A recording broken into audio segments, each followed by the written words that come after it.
មិនច្រឡំទេគឺទីនេះហើយបងកំពុងនាំឯងមកមើលរបស់ម្យ៉ាងធានាថាឯងឃើញហើយពិតជាភ្ញាក់ផ្អើលមិនខានរបស់អីទៅបង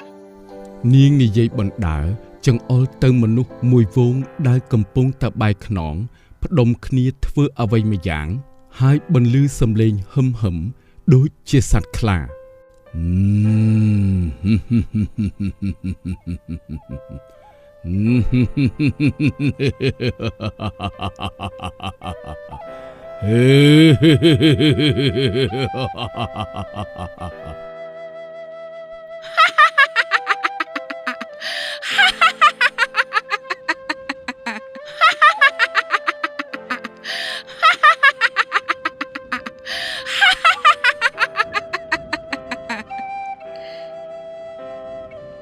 សំឡេងលាន់បណ្ដាក់គ្នាកណ្ដាលរាត្រី